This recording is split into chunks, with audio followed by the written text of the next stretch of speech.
दोस्तों, स्वागत है आज के इस नए विश्लेषण में। आज हम सिर्फ स्मार्टफोन्स की बुरी आदत जैसी आम बातों पर नहीं रुकने वाले।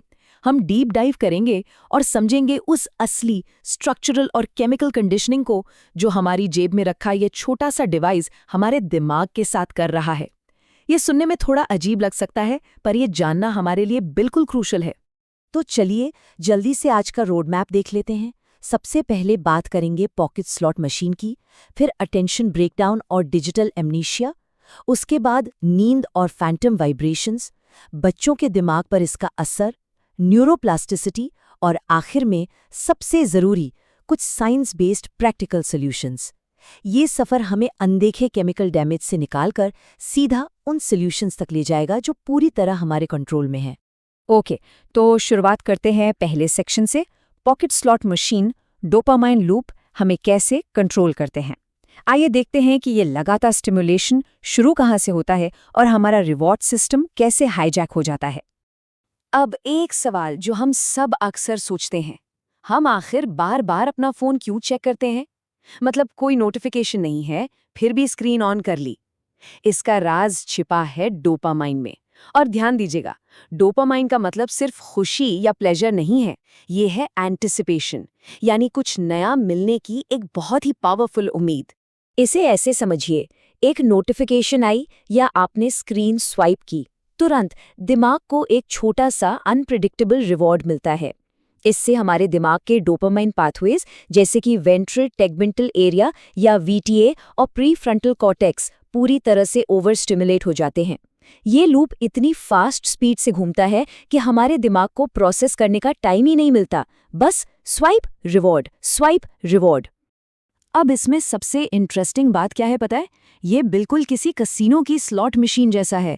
जैसे वहाँ रैंडम पेआउट्स आपको हैंडल खींचने पे मजबूर करते हैं, वैसे ही यहाँ अनप्रेडिक्टेबल लाइक्स, मैसेजेस और रील्स आपको स्क्रॉल करते रहने पर मजबूर करते हैं। और इसी कांस्टेंट हाई स्पीड रिवॉर्ड की वजह से रियल लाइफ की आम चीज़ें हमें अचानक से बहुत बोरिंग लगने लगती हैं। आइए चलते हैं दूसरे सेक्शन पर, अटेंशन ब्रेकडाउन और डिजिटल भूलने की बीमारी, दिमाग पर ओवरलोड। चलिए समझते हैं कि इस हर वक्त कुछ नया देखने की आदत का हमारी सोचने समझने की क्षमता पर कैसा डोमिनो इफेक्ट होता है। हमारे दिमाग में एक हिस्सा होता है प्रीफ्रंटल कॉर्टेक्स। ये प्लानिंग, कंसंट्रेशन और गहराई से सोचने के लिए जिम्मेदार है। लेकिन जब फोन लगातार बजता है या हम मल्टीटास्क करते हैं तो दिमाग का ये अहम हिस्सा बुरी तरह ओवरलोड हो जाता है। यही वजह है कि हमारा फोकस टूट जाता है, पेशेंस खत्म हो जाता है और एक सिंपल 10 मिनट का लेक्चर सुनना या किताब का एक पेज पढ़ना भी बाप रे बेहद मुश्किल लगने लगता है। और इसका एक और बड़ा साइड इफेक्ट है, डिजिटल एमनेशिया। क्योंकि हमारे दिमाग को लगता है कि सारी इन्फॉर्मेशन फ़ोन में सेफली सेव है, जैसे फ़ोन नंबर्स, रास्ते या नोट्स, तो दिमाग खुद याद रखना बंद कर देता है। हम अपना मेंटल काम डिवाइस पर डाल देते हैं। नतीजा, हमारी याददाश्त कमज़ोर होती है और हम जो भी सीखते हैं वो बस ऊपरी तौर पर होता है, डीप नहीं। अब आते हैं तीसरे हिस्से पर, नींद में रुकावट और फैंटम वाइब्रेशन, अदृश्य चिंता। ये सेक्शन हमारे सबकॉन्शियस और फिजिकल इफेक्ट्स पर फोकस करेगा, खासकर कि कैसे ये आदतें हमारे बॉडी के नेचुरल रिकवरी को तोड़ रही है।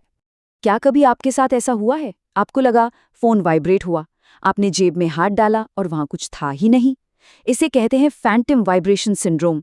हमारा दिमाग अलर्ट्स के लिए इतना हाइपर कंडीशन्ड हो चुका है कि वो फेक सिग्नल्स को भी असली मान लेता है। ये FOMO यानी फियर ऑफ मिसिंग आउट और हमारी एंग्जाइटी को कई गुना बढ़ा देता है। और एक बहुत ही इंटरेस्टिंग कंपैरिजन देखिए, ज़रा रात के वक्त स्क्रीन की ब्लू लाइट के असर पर गौर कीजिए। हेल्थी नींद के दौरान हमारा दिमाग मेमोरीज को ऑर्गेनाइज करता है और टॉक्सिन्स को साफ करता है। लेकिन ब्लू लाइट हमारे स्लीप टाइमिंग हार्मोन मेलाटोनिन को दबा देती है, जिसका असर क्या होता है? सुबह एक थका हुआ, फॉगी दिमाग, मूड स्विंग्स और कमज़ोर याददाश्त। हम अपने दिमाग का नाइट टाइम रिपेयर प्रोसेस खुद ही रोक रहे हैं। एक और डिबेट है रेडिएशन की। लोग सोचते हैं कि फ़ोन से डायरेक्ट ब्रेन ट्यूमर होता है, लेकिन करंट साइंटिफिक रियलिटी ये है कि smartphones non ionising radiation use करते हैं, जिसका डायरेक्ट कनेक्शन अभी तक पूरी तरह साबित नहीं हुआ है। हालांकि असली साइंटिफिक खतरा बिल्कुल साफ है, और वो है नींद का खराब होना, एडिक्शन जैसा बिहेवियर और मेंटल हेल्थ में लगातार आती गिरावट। डर रेडिएशन से ज्यादा इन बिहेवियरल चेंजेस का है। अब बढ़ते हैं सेक्शन 4 की तरफ, विकसित होते दिमाग पर असर, यानी बच्चे और स्क्रीन टाइम।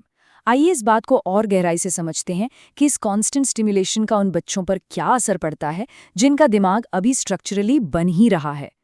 क्योंकि बच्चों का दिमाग बहुत ही नाजुक होता है, ज़्यादा स्क्रीन टाइम उन्हें सीरियस नुकसान पहुंचा रहा है, जैसे कि बोलना सीखने में देरी, अपने इमोशंस को कंट्रोल ना कर पाना, रियल वर्ल्ड सोशल इंटरैक्शंस में कमी और अटेंशन बिल्ड ना हो पाना। इसी वजह से पीडियाट्रिक एक्सपर्ट्स स्ट्रांगली एडवाइस करते हैं कि बच्चों के लिए स्क्रीन से ज़्यादा आउटडोर एक्टिविटीज़ और असली इंसानी बातचीत को प्रायोरिटी दी जानी चाहिए। ये लिटरली उनके दिमाग के बनने का सवाल है। चलिए अब आते हैं सेक्शन 5 पर, न्यूरोप्लास्टिसिटी, दिमाग ढल सकता है, द पिवट टू रिकवरी। यहाँ हम डैमेज की बातों से हटकर बदलाव और उम्मीद की साइंस पर बात करेंगे। सबसे बड़ी राहत की बात यह है कि हमारा दिमाग परमानेंटली डैमेज नहीं हुआ है। एक कॉन्सेप्ट होता है न्यूरोप्लास्टिसिटी। ये दिमाग की वो बायोलॉजिकल शक्ति है जिससे वो खुद को नए माहौल और आदतों के हिसाब से ढाल सकता है और खुद को रीवायर कर सकता है। तो प्रॉब्लम ये नहीं है कि दिमाग टूट गया है, प्रॉब्लम ये है कि वो अभी बस एक गलत एनवायरनमेंट के हिसाब से एडजस्ट हो गया है। लेकिन यहाँ एक कैच भी है। हम जो भी बिहेवियर बार बार रिपीट करते हैं, दिमाग उस पैटर्न को स्ट्रॉन्ग बना देता है। अगर हम लगातार डिस्ट्रैक्ट होते रहेंगे, मल्टीटास्किंग करेंगे और इंस्टेंट ग्रेटिफिकेशन ढूंढेंगे, तो यही हमारे दिमाग का नया डिफ़ॉल्ट मोड बन जाएगा। इसलिए हमें अपने रूटीन को एक्टिवली बदलना पड़ेगा। और इसीलिए आते हैं हमारे आखिरी और सबसे ज़रूरी सेक्शन पर, सेक्शन 6, विज्ञान आधारित व्यावहारिक समाधान, साइंस बैक्ड प्रैक्टिकल सॉल्यूशंस, यानी अपनी बायोलॉजी पर कंट्रोल वापस लेना। ये कुछ ऐसे स्टेप्स हैं जो आप आज से शुरू कर सकते हैं। पहला, डोपामीन रीसेट। सुबह उठते ही 1-2 घंटे बिना फोन के रहिए। दूसरा, नींद की सुरक्षा। सोने से एग्जैक्टली 1 घंटा पहले सारी ब्राइट स्क्रीन्स बंद। तीसरा, डीप फोकस ट्रेनिंग। दिन में 20 से 30 मिनट बिना किसी इंटरप्शन के कोई फिजिकल किताब पढ़ें। चौथा, नोटिफिकेशन डाइट। सारे फालतू अलर्ट्स और पॉपअप्स ऑफ कर दें। और पांचवां, सबसे असरदार, रियल इंटरैक्शन। लोगों से आमने सामने बातचीत करें। ये स्टेप्स स्पेसिफिकली उन डोपामीन लूप्स और स्लीप प्रॉब्लम्स को टारगेट करते हैं जिनकी हमने पहले बात की थी। चलिए अब इस पूरी चर्चा के निचोड़ को देखते हैं। स्मार्टफोन एक टूल है, समस्या फोन नहीं है। समस्या है लगातार अनियंत्रित स्टिमुलेशन। ये बात हमें बिल्कुल क्लियर रखनी है कि कंट्रोल किसके हाथ में होना चाहिए, डिवाइस के या हमारे। जरा इस कॉन्ट्रास्ट पर गहराई से ध्यान दीजिए। हमारा ह्यूमन दिमाग हजारों सालों में नेचुरली इवॉल्व हुआ है, जंगलों, शांति और धीमी बातचीत के हिसाब से। और आज हमारी रियलिटी क्या है? हमें फोर्स कर दिया गया है 24/7 इन्फिनिट स्क्रोलिंग और इन्फॉर्मेशन के कांस्टेंट ओवरलोड में। यही वजह है कि हमारा प्राचीन दिमाग इस मॉडर्न दुनिया में इतना थका हुआ और ओवरलोडेड फील करता है। तो दोस्तों, आखिर में एक ही सवाल बचता है, क्या हम इस कांस्टेंट स्टिमुलेशन को अपने दिमाग को हमेशा के लिए रीट्रेन करने देंगे, या हम आज अभी से अपने उस शांत और पावरफुल एवोल्यूशनरी फोकस का कंट्रोल वापस लेंगे? फैसला पूरी तरह आपके हाथ में है।